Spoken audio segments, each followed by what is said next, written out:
And hit the button. There it is. Hey, y'all, we are live. This is Poli Side-Eye with me and Jared. How are you? Doing pretty well.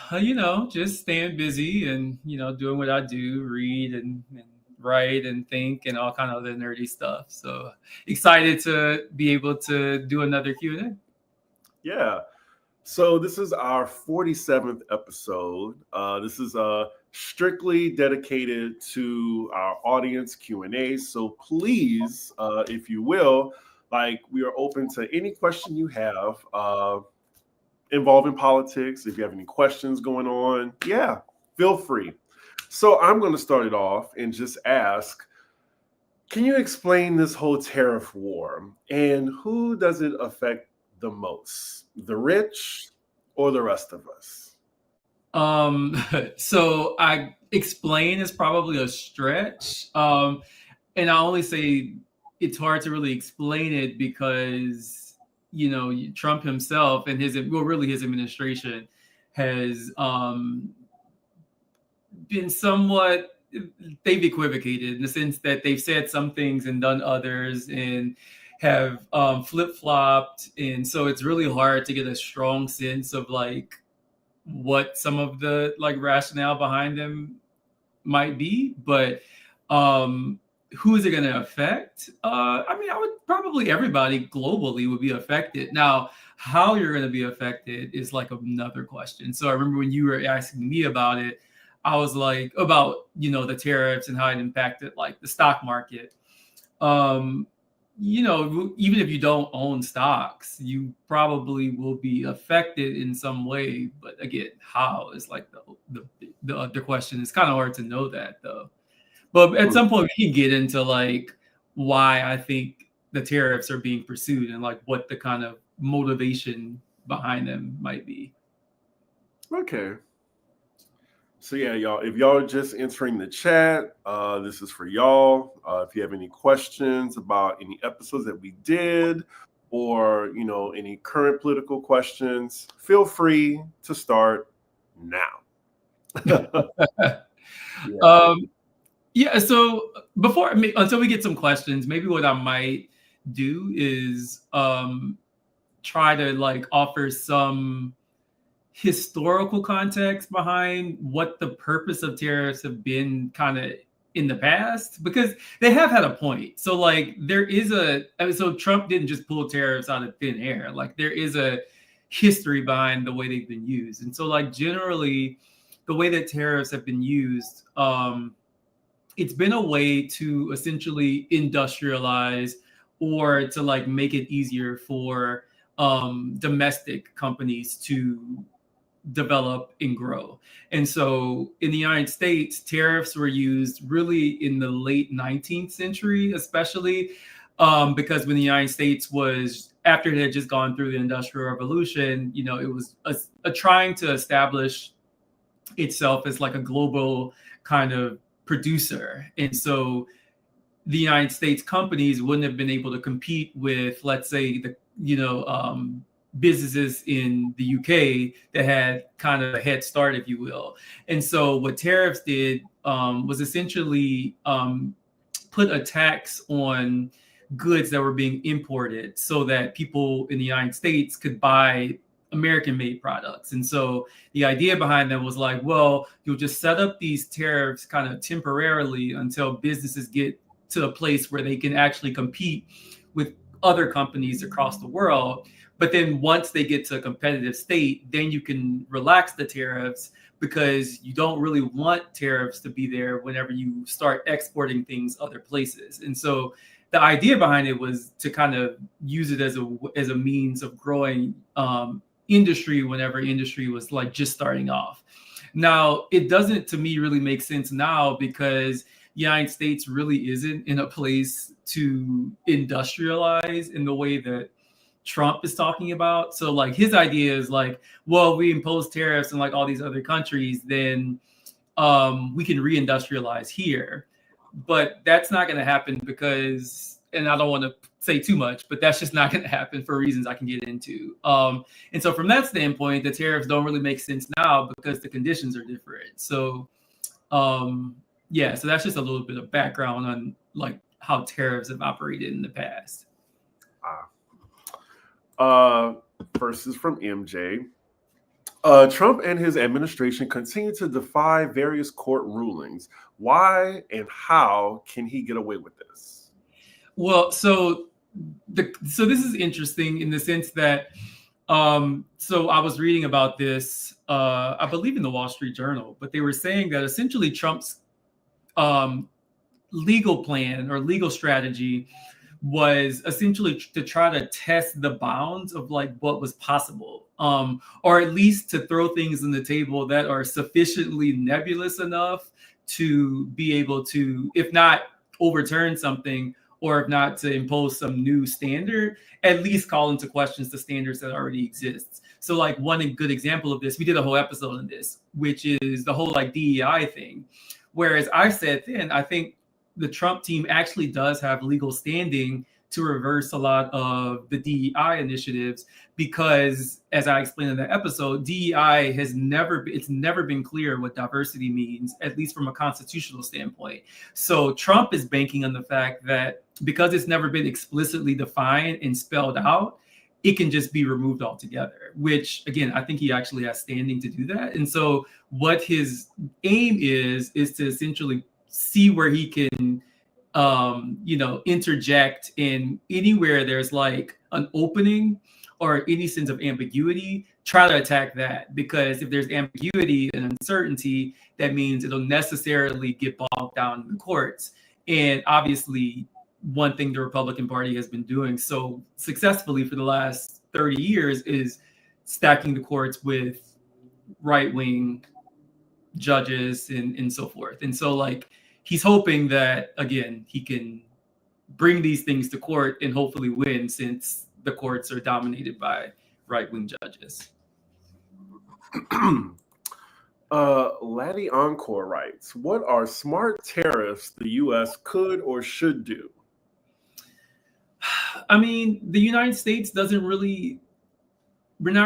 really produce anything tangible. I mean, we produce some things, but not really at scale that would make tariffs make sense.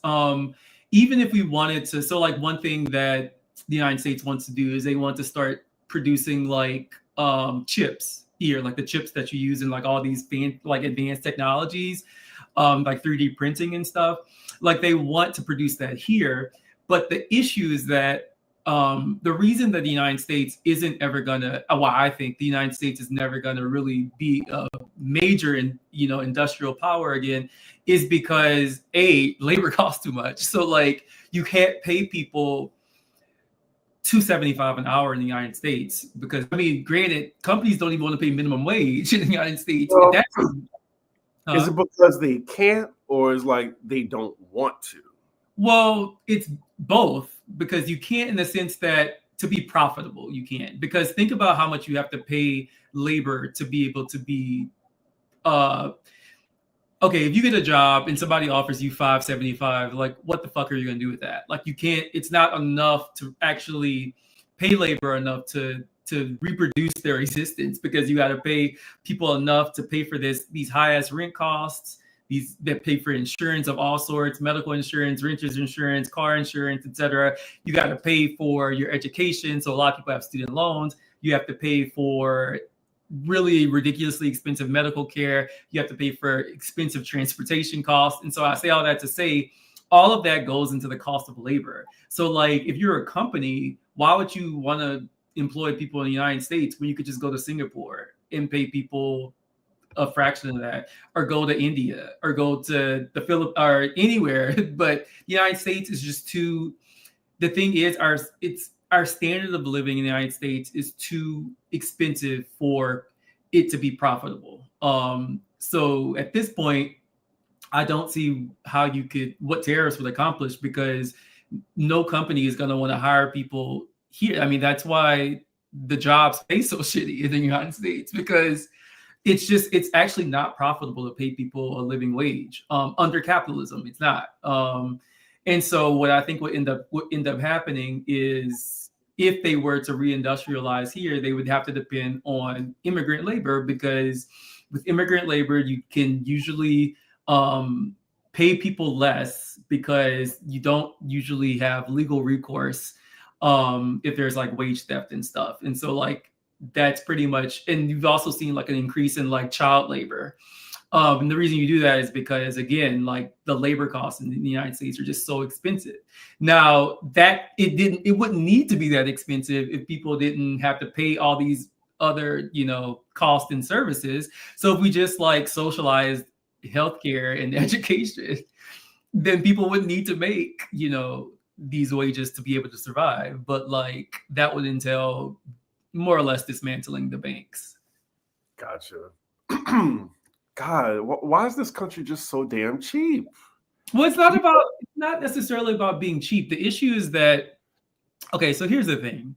We're at a point in this is a global problem. The problem is global wealth inequality is so terrible at this point. So it never gets discussed in the media, but like there was a huge upward redistribution of wealth during COVID. So like one thing I didn't like about the discussion of the COVID belt, like the COVID stimulus, is I'm like, it really wasn't a stimulus in the sense that it was trying to stimulate the economy. What it was doing was essentially making sure that people with assets didn't lose their wealth while people were locked up.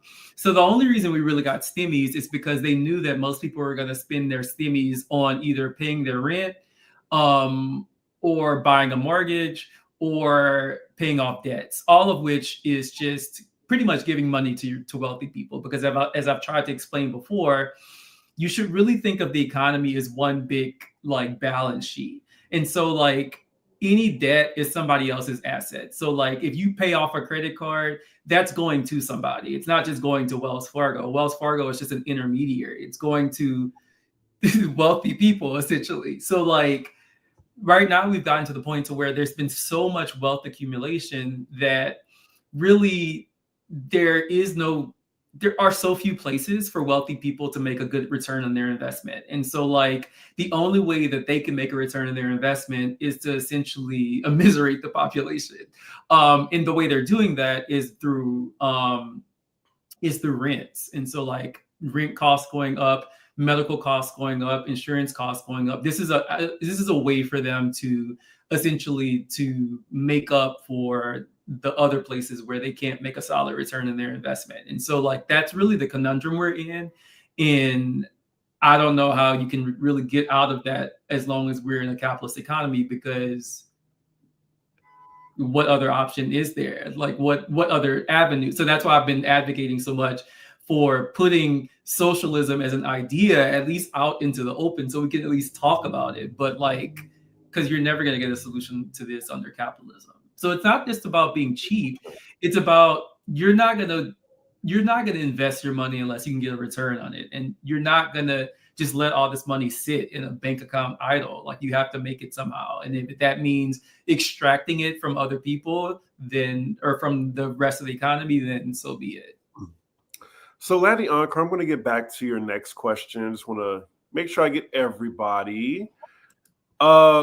I lost 20% of my 401k. How long will it take to get that back? I don't like to make predictions about the stock market because the stock market is not it's a casino. And so the sense is you don't know. Like it is a gamble. I mean, there really is no other way around it. It is a gamble. So like in other words, it may come back. It might come back in with more. There's just no way of knowing. Mm-hmm. In other words, it's above you now, I guess. Nicolette, a while ago, Jared spoke about PR influencing politics. Can you please discuss the trade wife, red pill, alt-right propaganda pipeline, or do you believe it exists? What is PR? Like public relations? Oh, so public relations influencing politics. Can you discuss the trade wife PR?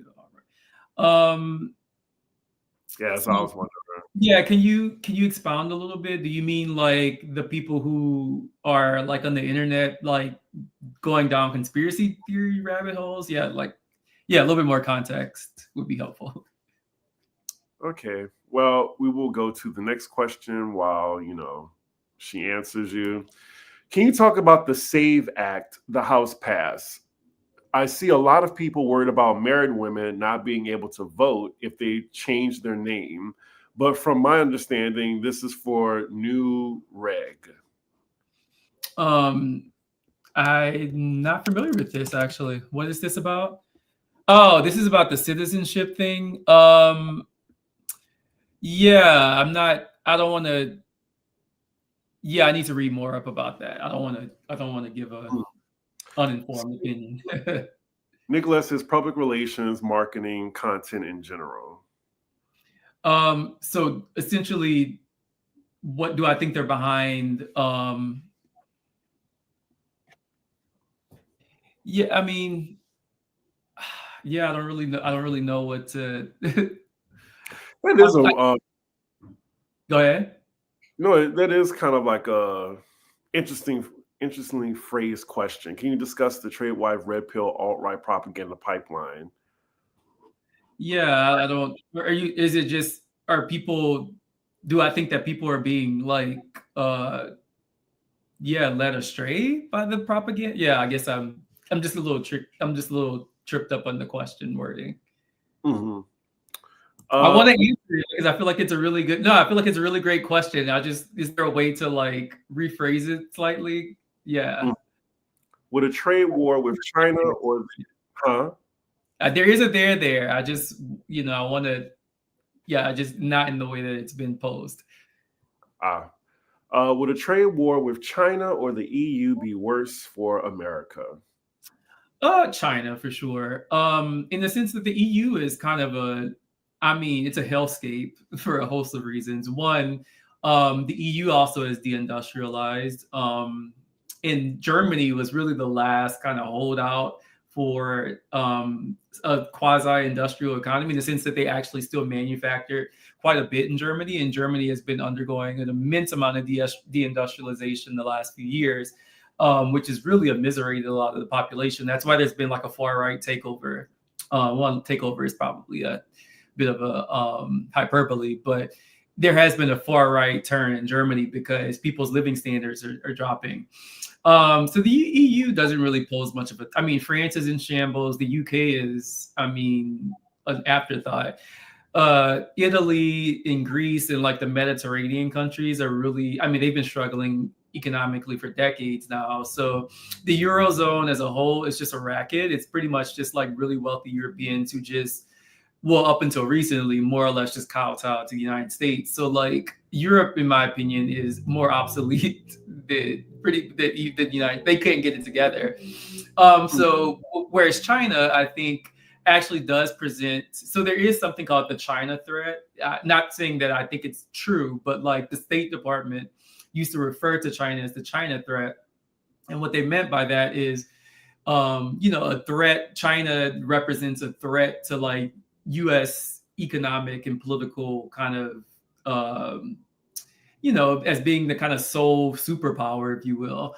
So the funny thing about China is that the United States actually created, in a lot of ways, created China in the sense that part of the reason that China became this huge like powerhouse, why every toy you bought when you were growing up said "Made in China," is because back in the 70s, Richard Nixon went to China and was like, "Hey, how about this? Like all the like."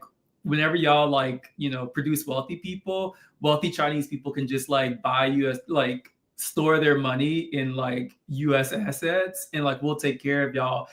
But y'all just y'all produce the stuff y'all produce and just ship it here for us on the low. And like it'll be a win-win. Like you'll be able to industrialize because you'll have a steady like consumer base in the United States.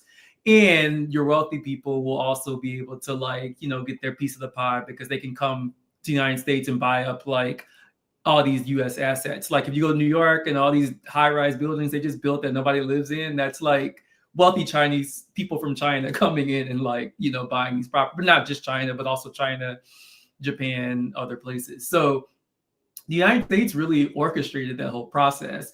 And in the process, what it also did, United States, while China was industrializing, the United States was deindustrializing. So we were shutting down all of our factories, and things here. That's why everybody was, again, that's why everything was made in China. So now we're at a place where the United States, and this is really what I think the United States is trying to do with the tariffs, that they're trying to essentially go up to China and say, all right, who's gonna play a game of chicken, essentially, who really is the more powerful one. Economically, I definitely think it's China. Now, the issue is, and this is an American note, I mean, Trump knows this, and so do all the elites here.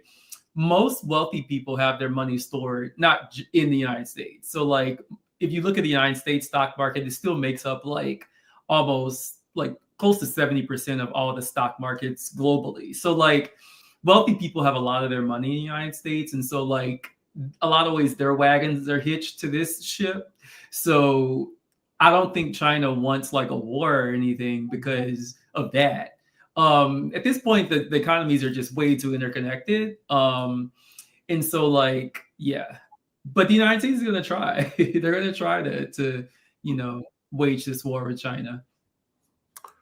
How do we convince the ruling class that capitalism is not a natural thing? And frankly, do they even give a damn? I don't think you can, because for them it's not about nature per se. It's just they don't think that anything else is possible. So they're not going to entertain that, and they don't really need to entertain it, because why would they? The whole capitalism is devised for wealthy people. It's a system premised on, again, this endless accumulation of wealth through the provision of private property. So why would you want to change it if it's working for you? So what they'll try to do is, try to make it work better for other people. And they will try. The thing is, most people, I don't actually think most capitalists, well, they have gotten a little bit more evil, but I don't really think that's the point. I think most capitalists actually want to make it work well, because it's easier for them. If we buy into the idea that capitalism works, that actually makes the system work better, because we essentially reproduce it. But the more people start to call it into question, the more it's kind of, kind of stumbles over itself. And so I do think that most capitalists probably would like to make it work better. It's just they don't really have many tools in their toolkit. And so pretty much all they can do to make it work better is incite a recession. So if you incite a recession, there is a certain amount of kind of destruction that comes out of that opens the door for kind of new development.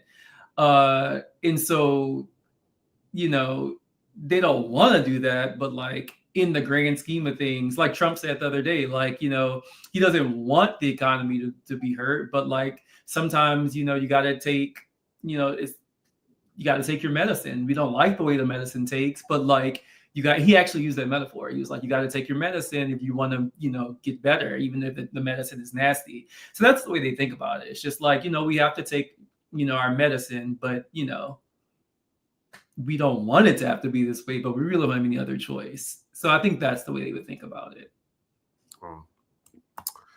Hey, Carlos.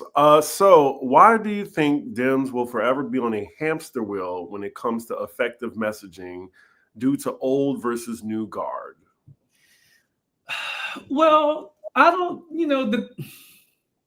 so the Democratic Party is, I think we should really try to tease apart what is the Democratic Party. So first off, party really is a misnomer, in the sense that the way that parties originally arose was a way for people to advance a certain policy agenda at kind of either the national level or what have you. But the parties don't really do that anymore, in the sense that it's not, most of our politics don't really deal with policy and policy differences. It's really just all about mobilization. So how can you get enough people to come out and vote for you so you can stay in power? That's essentially what they're concerned about. And so the messaging stuff is all none of it is organic, in the sense that it's all subjected to market research. They do what are the task focus groups and all these other things to like see what types of messages work, to see what type of texts land with people. So all of this is very calculated, and they're not really concerned about growing their base. Like neither party wants to grow their base, because if they tried to grow their base, it would introduce a lot of uncertainty, in the sense that as a politician, you don't want uncertainty. Like they actually want low turnout elections, and they only want to mobilize the people that they know will vote for them. Like that's it. And so like the only message that needs to work is the message towards that are going to be towards the people who are going to come out and vote for you. And so for them, I don't think they really care much about messaging, because they're not trying to persuade anybody. They're not trying to like get people to become politically active. Like they're just trying to get enough people to turn out and vote for them, which you can micro target with all of the, the digital advertisements and stuff. Mm-hmm. Trey Carter asks, do you believe that the U.S. will be able to force China to decrease their blatant misuse of American IPs, counterfeiting, etc.?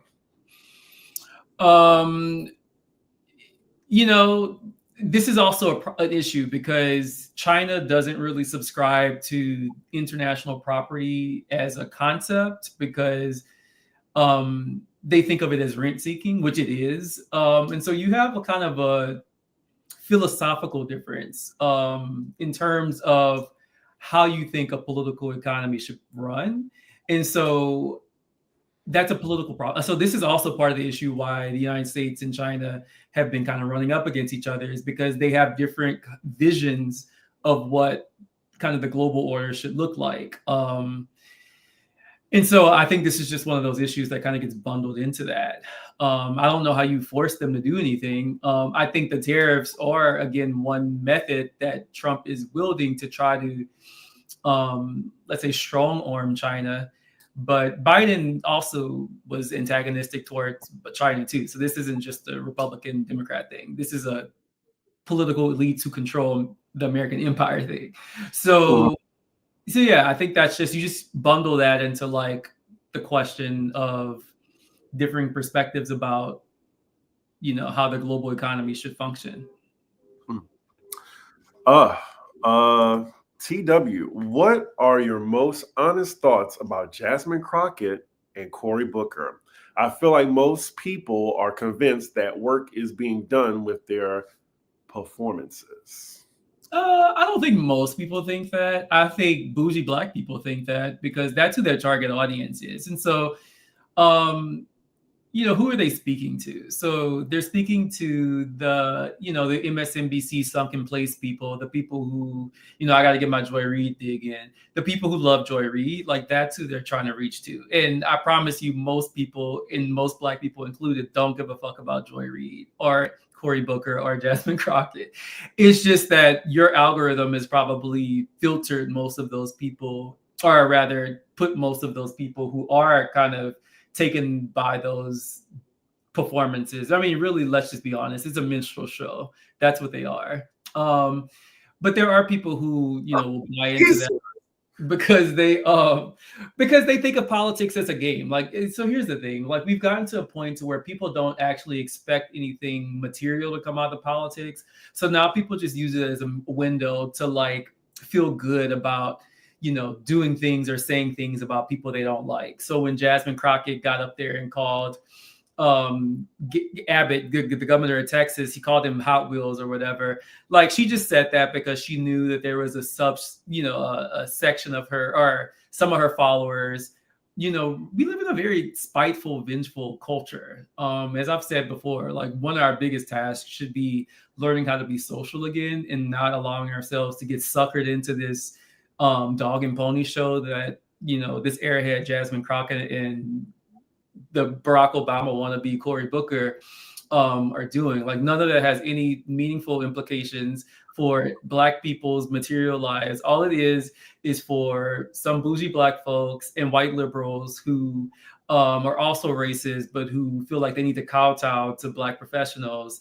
All it does is give them some type of cathartic release, but it has nothing to do with politics. I really want us to stop focusing on Jasmine Crockett. I saw somebody the other day say that if she ran for president, like they would vote for her. And I was like, if Jasmine Crockett if it comes down to Jasmine Crockett being on the ballot and the end of civilization as we know it, and I was the deciding vote, I'd be like, well, we've had a good run, guys, because there's literally no way you could get me to punch a ballot with her name on it. And y'all can drag me in the comments. I don't care. I said what I said.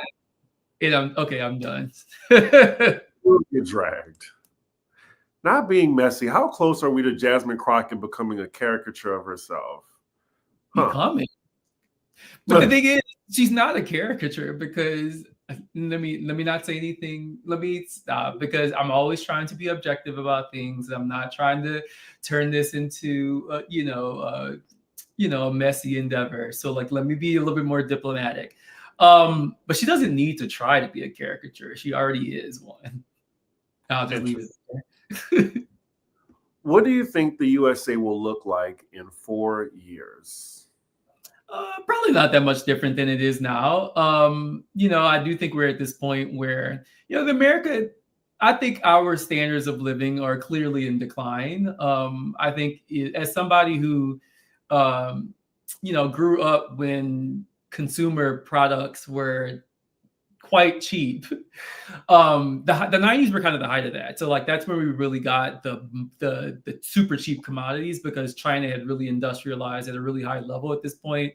But I think our standard of living is probably going to, like I've been trying to explain to people, I think home ownership as the way that we understand it is more or less done. So like if you didn't get in before they raised interest rates in 2020, I don't think it's going to really look good for you unless you have a lot of generational wealth or pretty much have a lot of cash on hand or okay playing because a lot you're on really high or elevated prices because we really don't. I mean, it's just really not possible because at this point, again, home ownership, we really have a misunderstanding about what home ownership is. All home ownership really, when we say you own your home or you take out a mortgage, all that really is just wealthy people loaning you their money, paying them back with interest. That's all the mortgage is. We call it's mediated through a bank, but that's really all it is. And wealthy people ain't loaning their money out anymore. That's the whole point of raising interest rates because that's why they want to tighten money because they're not getting a good return on their investment. And so, I think home ownership is an idea is more assuming we're still living under capitalism. Now, if between in the next 4 years have like this socialist revolution and overhaul the economy.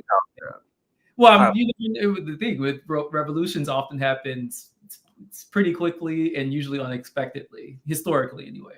So absent that, assuming that the conditions are relatively similar, I think we'll just see what we're seeing. I think the inflation is probably going to start coming back pretty heavily. I think inflation, especially in services, will continue to increase. So insurance costs, I expect to keep going up. Auto costs will start going up too, especially if the tariffs aren't rolled back. And so, unless people fight back, like I don't see what else.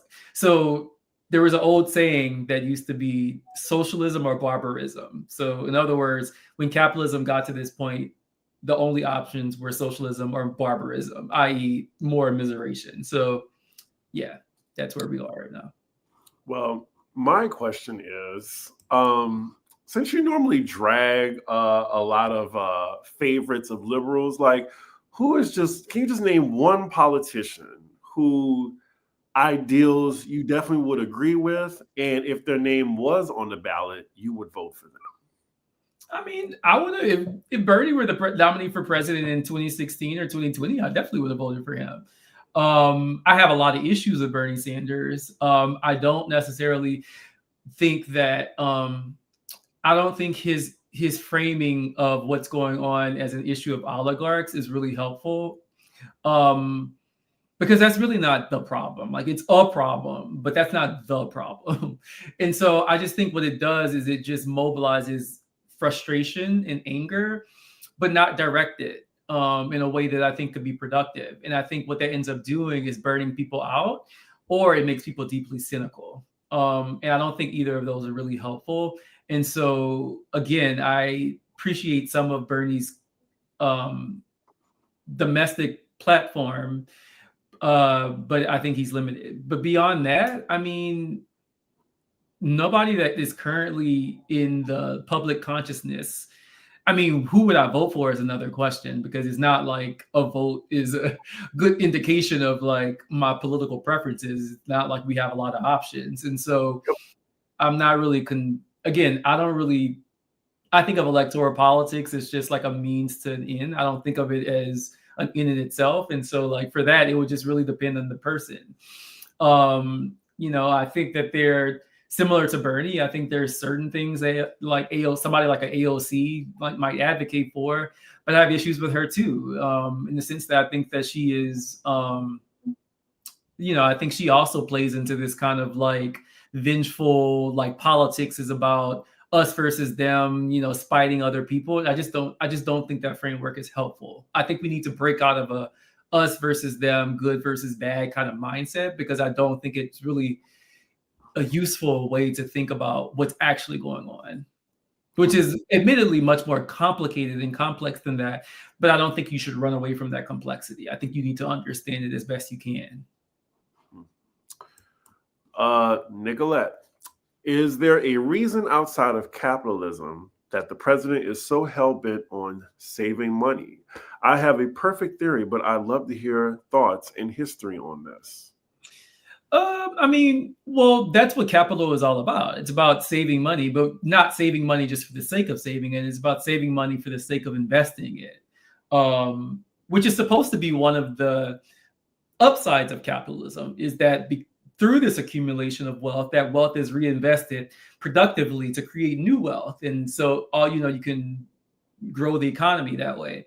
The issue is that the way that people are saving their money isn't to actually produce anything. It's to essentially, get passive income, which passive income just means extracting from other people. Like, that's all passive income is. And so I think there's this long-standing kind of idea behind saving as being good for society. If you read some of the older classical literature in this, that would be their argument, that the savings that could be funneled back into society, but that it's not getting funneled back into society.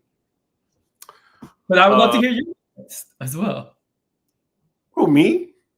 No, Nicolette said. Yeah.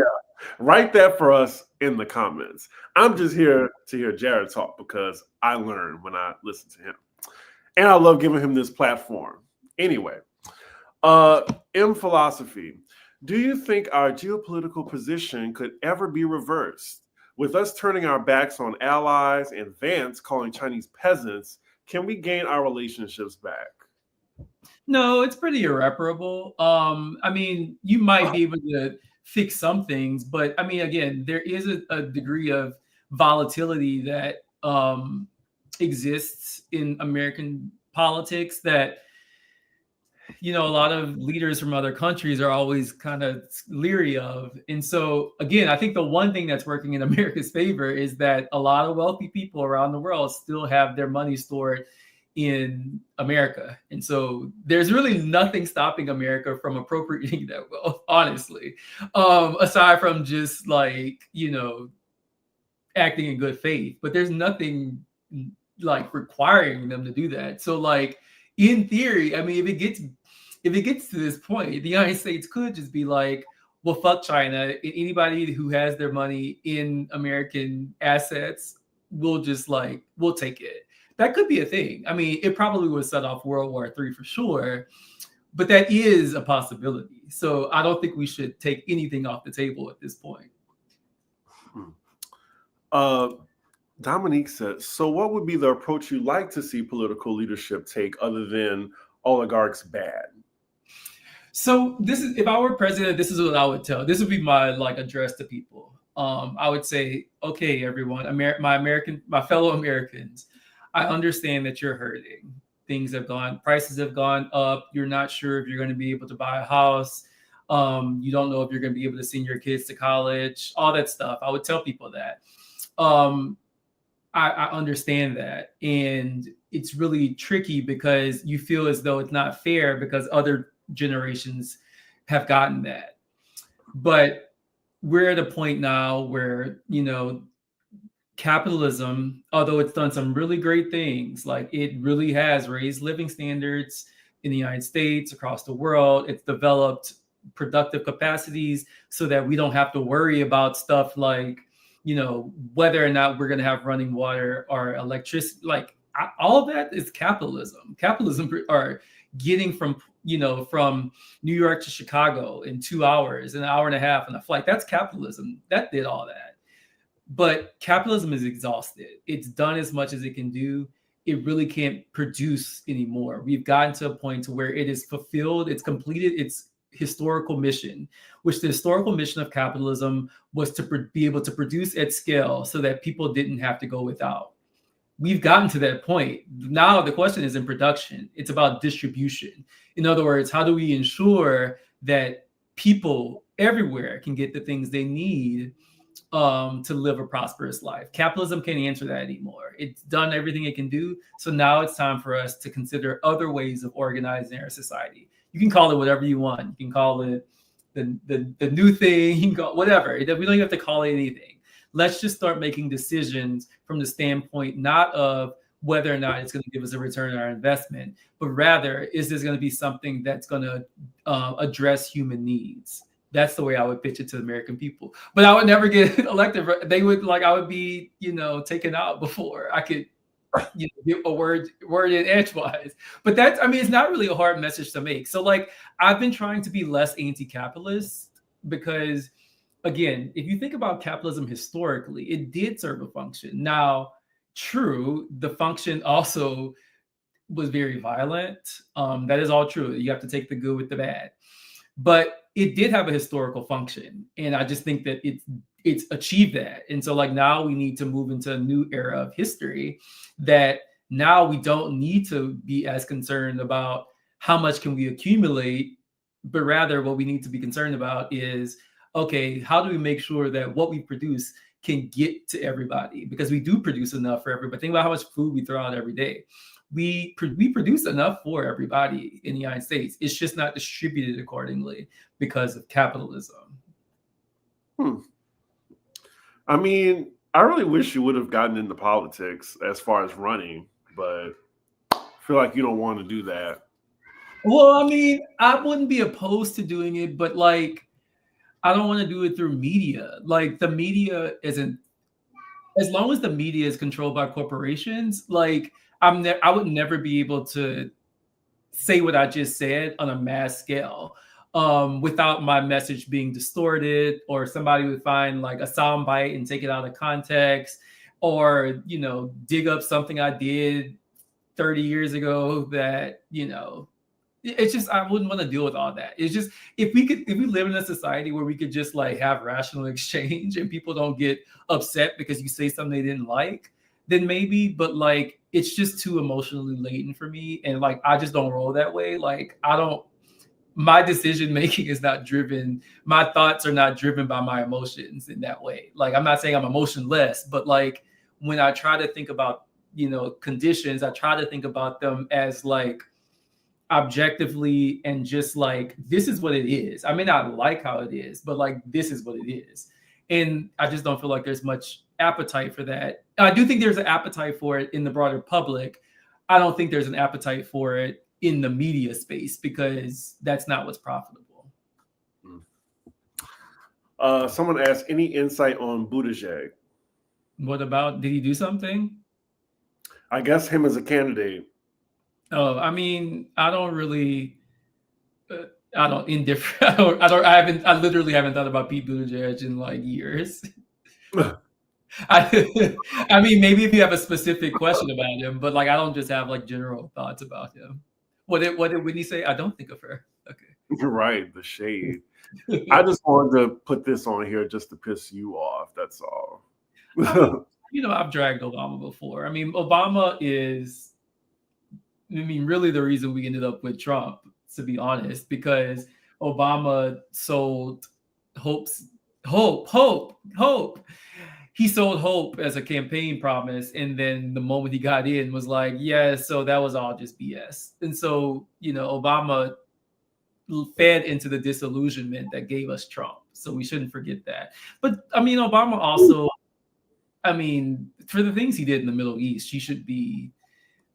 The fact that he's probably never going to be held to account for any of that is pretty outrageous. But no, we're not doing that here. You really think that, because we had Obama, it led to having Trump as a president? Well, I think Obama, I'm not saying simply because of that, but like, I don't think it's an accident that Donald Trump followed Barack Obama, because when I teach my Black political thought class, I do a whole section on what I call the Obama phenomenon. And we watch a lot of the old, like, campaign videos and the advertisements from the campaign, and the way in which he marketed people's desire for genuine change, and the way he packaged that as a commodity, really, which he really did. It really disillusioned a lot of people. I think there was an opportunity after the 2007-2008 crisis to really, and I feel the same way about COVID. Like, we've had moments, even within my lifetime, where I feel like there was an opening for true radical change, and we wasted it. So I feel like that was one of those moments. There was so much pent up anger about the Iraq War. I'm still old enough to remember the Bush presidency and like how, people have tried to rehabilitate Bush, but not on my watch. I remember how bad that period was. There was a lot of, genuine hunger for something radically different. And Obama promised that and didn't deliver. And again, he's a politician. But the difference with Obama is that he was just really, really good at like faking it till he made it, in a way that most politicians are not. And so that's why I think that the damage he did, especially for Black politics, is irreparable. I will never forgive Obama for the way that he also injected this super racist narrative about Black people in his campaign, essentially blaming Black people, essentially advancing another idea of bootstrap ideology, that Black people were poor because they fed their kids Popeye's chicken. He actually said that for breakfast, instead of like giving them I will never forgive him for that. Production, I'm gonna need people. I need you to roll the footage. I need to see that. I sent you the link. It was a New York Times article. I sent it to you. Okay, I was like, I need to see that. You didn't believe me the last time I said this. I had to send you receipts. We talk about this in my class. I pull up the receipts and show all of these racist tropes that he used. So not only did he foster this sense of disillusionment, but he also made racism okay in a lot of respects. And so between the disillusionment and the making racism okay, I think that definitely created the conditions that allowed somebody like Trump to really step in and take advantage of it. Well, all right, we're going to pivot. So how do we convince the working class that they're being screwed over and collaborated to have a different world? I remember you saying it could take centuries, and that's terrifying. I don't think you're not going to teach somebody what they should be doing, or you're not going to be able to just give them an argument. It has to come from their experience. So I think when enough people, have gotten to the point to where they feel like they don't have any other option but to pursue something radically different, then I don't think you're really going to see it. It can't be forced on people. It has to come from people's lived experiences. So yeah, we just have to keep it. But I think having conversations like these allow people to at least think about the possibility that things might be different. It's just like most of what people are getting are either like this, get rich quick scheme shit that you get on like Joe Rogan's channel and stuff, or you get, what people are talking about on CNN, which is, just making them angry. So there's no in between. And so I think if we just can cultivate more spaces like this for people to imagine that things could potentially be different, I think that would at least put us on, move us towards that first step. Someone asks, do you think socialism is the only solution? I won't say the only solution. I mean, it depends what you consider a solution. There could be all sorts of solution. I guess the question is the solution to what? Well, I guess to what we're dealing with now, like all the problems that we're having as a country. No, there could be a nuclear war that could solve a lot of this. Is that a solution we want? I would think not. But that's what I'm saying. Like, it's not the only solution. I think it's the solution that will benefit most people globally.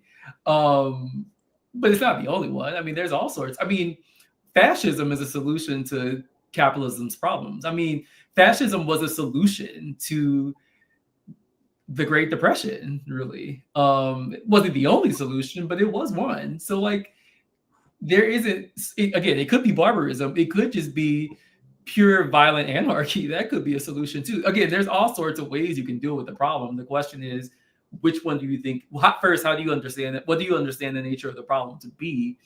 And two, like, what do you want to be the reality? That's the two questions. We don't really answer either one. We don't answer how we perceive the problem or what we think the problem is, and we don't articulate what our vision of a just world or a fair or whatever world is either. So like, what are we fighting it for or against? It's kind of an open question.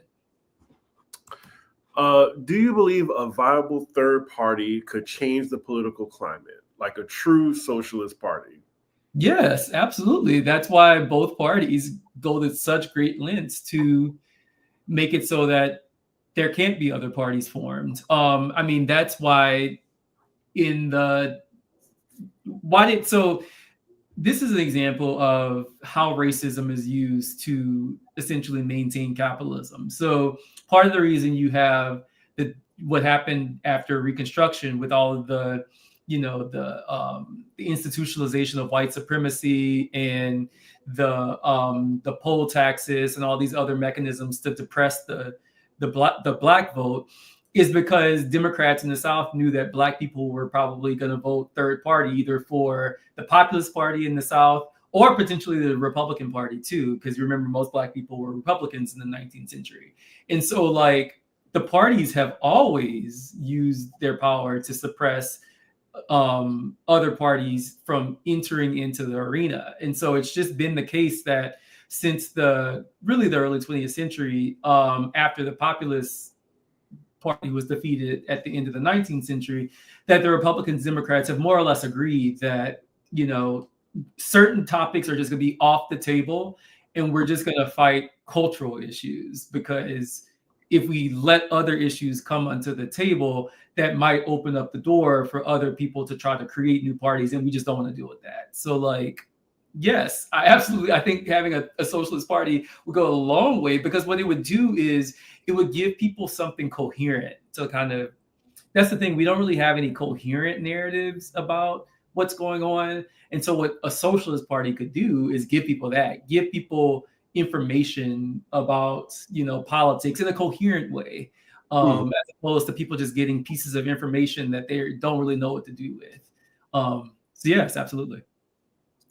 So I think this question is in response to you not wanting to run for president or do any political service. So he says, why do you and others who understand politics well always think they couldn't do anything? It always feels like, well, if you can't do anything about it, how can I? Oh, no, I'm not saying I don't think I can do anything. I just don't think doing my capacity, I don't think I I think there are other ways for me to be more effective other than running for electoral politics, because I just think that first, I just don't have the disposition for that. Like, I don't like. I would never be able to sleep given how much lying I'd have to do to people, and it's not even lying because you have to maliciously do it. It's just that as capitalist politics exists today, in the way that it's funneled through the media, it invariably would happen. And so again, I'm not saying that there aren't people who can do effective things in the realm of electoral politics. I just don't have the patience for it, because you're going to have to fight on their terms to get heard. Like, to even have a fair, for me to even end up on cable television or on, these massive platforms, I would have to accept their terms, or else they wouldn't put me on it. And it's just like, for me, I don't have the patience for it, and it would literally make me sick. So I couldn't do it. But I'm not saying that other people couldn't effectively do it. Yeah. Let's see. So we'll probably do a few more questions because we're reaching the hour mark. I'd like to know your thoughts on the FBA movement, and if there will be a real movement of the reparations needle after convincing people to sit out on the last election. I mean, I don't really think that reparations is a viable political project, in the sense that, at least not under a capitalist politics, because number one, there's not even agreement among Black people whether or not they even want reparations, if we think about it in terms of cash payments. So there was a really interesting study that I think the Pew Research Center ran maybe last year, the year prior, and there was a lot of ambivalence about reparations. And then, how do you decide who gets it, who doesn't? I just think that I think it's too backward looking as a politics to really generate the amount of support you need at a mass scale, if that's a politics that people are actually trying to pursue. I don't know. You have a pushback to what you said. So I don't really think socialism as an ideology will fix the grand issues that we have. We do need free trade still, and private property as an ideal, for example. A mixed economy is the best for me. Yeah, I mean, so the way I think any economy is going to be mixed. So I'm not saying that I'm anti-capital, but what I'm saying is I don't think the economy should be driven by capital. In other words, I think we've gotten to a point where the first question we need to ask ourselves is whether or not what we're producing is going to be profitable. I don't think we really need to ask that question anymore, at least not as the only or the primary one. And so I think we have evolved historically enough to ask the question of, again, not necessarily what to produce or how much of it to produce, but like, how do we get what we're producing to people? It's, again, a distribution question. But yeah, there can still be, you could have marketing. Socialism in markets aren't or socialism isn't saying that there can't be no elements of the economy that subjects itself to accumulation. Like, that's not the thing. It's just like, what is the dominant mode of production? And I think that's really what we need to what's the predominant mode of production, and how are we distributing what's being produced? And I think that's where we need to start asking. That's the question we need to start asking. Right. So I'm going to do these two questions, y'all, and we're going to cut it there. So do you agree that reparations wouldn't work because other races wouldn't support it, because it wouldn't benefit them? Well, that's definitely a big piece of it. Especially if you're gonna tell white people that they're gonna, especially imagine you're like a white person in Nebraska who's like never encountered a Black person in your life, makes like $12 an hour. Tell them that you're gonna get taxed to give Black people some money. Like, yeah, I don't think you get support for it. But here's another argument. I don't even think you should even want reparations under a capitalist economy, because this is exactly what's going to happen.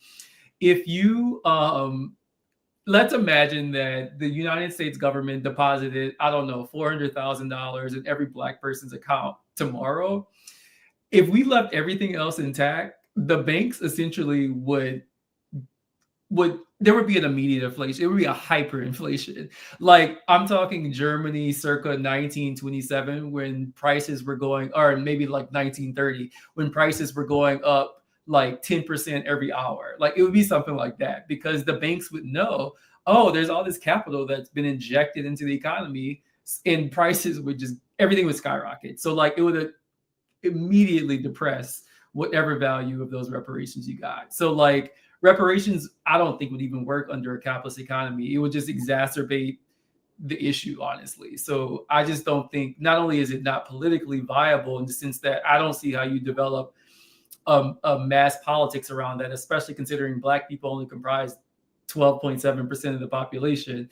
And then number two, like the banks would be salivating because they would jump right on in and there'd be nothing to stop them because they've been deregulated. So yeah, be careful what we fight for or wish for. Thank you, In Philosophy, for the super chat. Appreciate you. Absolutely love this. With the media landscape skewing MAGA, how would you restructure Dems' approach? Again, I think the Democratic Party is a lost cause. I think we're better off trying to, for as much strife and struggle as it would require, like another, it doesn't have to be a socialist party, but something that's not the Democratic Party. Because the Democratic Party, and I wrote a long Twitter thread about this, is they're not going to change because there's no structural incentives to change. Like all they need is each candidate, all they need is 50% plus one of the vote. And there's enough of a captured electorate that they're going to get that. They're not going to adopt many progressive policies unless they can guarantee that it'd be profitable. Like I just think that they're a lost cause, not because they're not trying hard enough, not because they're not messaging enough, but because organizationally, the Democratic Party is not there to do what some people are asking for it to do. It's just not, that's not what they're organized for. Mm-hmm. Also, I just want to say, like, I was going to cut off the questions, and then In Philosophy was like, "You're going to read my question." I'm going to. He said, "I'm going to slap a 20, and I dare you not to." I'm going to end it on this. So Nicolette asks, historically and politically, who is the queen of pop? Oh, no. Did you ask? Nicolette being messy. So Nicolette is referencing a recent clip that Lizzo was on record as saying that Janet Jackson really is the queen of pop and not Madonna. And of course, Stan Twitter being Stan Twitter, Lizzo got, dragged to the comments. I'm going to defer to Chris on this since pop culture is his domain. Oh my God. And music, that's how we became friends in the first place, sir. I know, but you know what? I mean, Madonna and Janet, they've both birthed a lot of children. So it's really hard. Oh my God. Like, just say it so you can get dragged in the comments. I mean, I think what she really was trying to say was that essentially Britney is Janet's daughter and not Madonna's daughter, which you can make a big case for that. I would kind of agree with that. I don't think she was trying to say who the queen of pop is. We all know who the queen of pop is. She explicitly said that Janet Jackson was the queen of pop. Explicitly. Yeah. But I feel like that's what she was trying to get at. But I think, I just, he wants to, I'll just say it for him. He wants to say Madonna, but he doesn't want to get canceled. No, it's just because it just feels like, it would take a whole nother video to answer this question, just to be fair. Just saying. I love how we get in this on a pop culture note too. But I feel like Madonna is the queen of pop, but I feel like you can have a good argument to say Janet is too. Boom. Actually, I'm gonna go around both of these. I'm gonna say neither. It's Diana Ross. Boom. Yeah. On that note, we're going to end the episode because absolutely not. So yeah, y'all. Thank y'all so much for your questions. This was fun. I feel like the next poli side eye. I don't know what the. I don't know. It just seems like there's something. Can we ask the audience? Do y'all prefer the Q&A format where we don't really come in with like a topic and we just kind of bounce ideas based on your questions, or do you prefer when we have like a topic? Yeah, I'll add that now. Like just answer it. Answer in the comments. Do you prefer Q&A like this, or would you prefer us to do our homework beforehand and come with a topic? I like a mix of both personally, because I feel like, the round robin is fun, but also something that's like going on currently, like a current event to talk about. Oh, yeah, we'll be here for a hot topic for sure. Right. But yeah, thank y'all so much for your questions. Really appreciate it. It has been an hour. And yeah, I'm sure Jared has to go back to writing his book, so I'm going to, let him skedaddle. What is, your socials everyone can follow you on? But they can find me right here, JAYC Tiger Fan on Twitter and Instagram. Been a little bit more active on Twitter recently. Probably shouldn't be, but yeah, you can usually find my random thoughts there. And Jared actually has a timer that's on his socials, like where his phone will let him know you've been on it too long. Yeah. I wish I had that, but I couldn't. Anywho, y'all, with that, make sure you like, comment, and subscribe, and we will see y'all for the next episode.